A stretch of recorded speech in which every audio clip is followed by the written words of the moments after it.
Hey everyone, today we're digging into something a ton of us are using pretty much every day now, ChatGPT. Its rise has been just, well, incredible. But as we lean on it more and more, there are some pretty big ethical questions popping up that we really can't afford to ignore. I mean, its abilities are just mind-blowing, right? You give it a simple prompt and boom, it can spit out complex computer code, drafty super professional email, or even write an entire academic essay. And that utility, that power, is exactly why it's been grabbed up so fast by so many people. And when I say fast, I really mean it's been an explosion. Just check out the numbers from Korea. In just 1 year, the user base went up 7-fold. We're talking from around 700,000 users to over 5.2 million. That is not just growth, that's a full-on revolution. But that kind of explosive growth makes you stop and ask a pretty fundamental question, doesn't it? As we weave this incredibly powerful tool into our daily lives, what are the hidden trade-offs? What's the ethical price tag on all this convenience? Okay, so to get some real answers, we're going to look at this fascinating new study that did something really smart. Instead of just guessing what the risks might be, the researchers went straight to the source, the people who are actually using this stuff every single day. So what they did was survey 224 university students. And that's a great group to ask because they're using this tech for everything from homework to big projects. And they didn't just ask, hey, are you worried? No, they laid out potential ethical issues and asked the students to rate how much they agreed. And this is the key part, to explain why they felt that way. And because they got that direct feedback, the researchers were able to cut through all the noise and speculation. They pinpointed 5 main categories of ethical risk that just kept coming up again and again. So these aren't just some made-up fears. These are the real, genuine concerns of people on the front lines. And here they are. The study boiled it all down to these 5 buckets. Usability, which is really about the risks of misuse. Privacy, our personal data. Fairness, the whole problem of bias. Autonomy, which is our ability to think for ourselves. And finally, explainability, like can we even understand how the AI works? So let's break each one of these down. So, kicking things off with usability. What's super interesting here is that the number one concern wasn't that it could be used for crime, although 31 students were worried about that. No, the biggest fear, for 64 of them, was way more basic. The very real risk of getting information that is confidently and completely wrong. Now, moving on to privacy. The single biggest worry by a long shot, we're talking 72 students, was personal information leakage. I mean, they're asking a totally fair question. When I type my personal thoughts or company data into this little box, where does it actually go? Next up is fairness.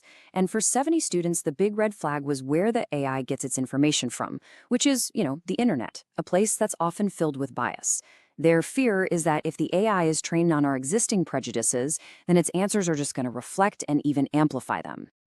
Okay, now you really want to pay attention to this one because this was the single biggest concern in the entire study. A staggering 99 students, that's nearly half of everyone they asked, were afraid that relying on ChatGPT would actually make their own thinking weaker. They're worried we're basically outsourcing our brains. And the final piece of the puzzle was explainability, what some people call the black box problem. For 80 students, the answers felt unreliable, precisely because you can't see the process. Think about it. If you don't know how an AI got to its conclusion, how can you ever really, truly trust it? But this is where the study gets even more fascinating. It didn't just list all the fears. It also recorded the counter-arguments from students who disagreed, who didn't think these were such big deals. And it shows that there's a real active debate happening among the people who use this tool the most. So let's take fairness.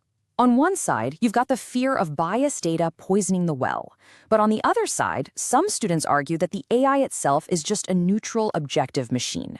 For them, the real fairness issue isn't the code, but the fact that not everyone has equal access to these powerful tools in the first place. And you see that exact same split when you look at the autonomy debate.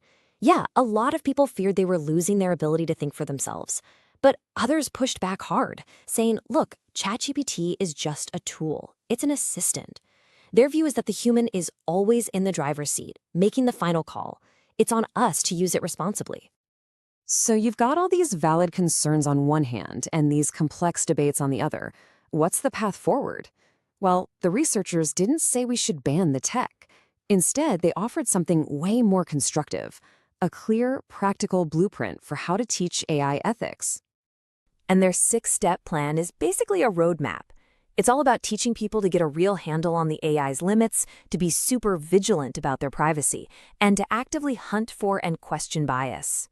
It also focuses on setting clear boundaries for where AI ends and humans begin, teaching us how to double-check sources and talking through real-world ethical problems to build up that practical wisdom. And this quote from the researchers who wrote the study, it really just nails their ultimate goal. This isn't about being scared of the technology.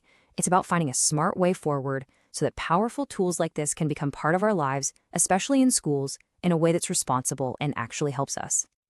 So all of this leaves us with one final and I think really important question.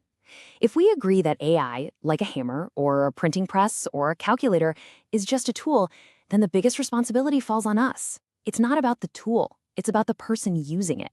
So the real question is, how are we going to make sure the next generation has the wisdom, the ethics, and the critical thinking skills to use it well?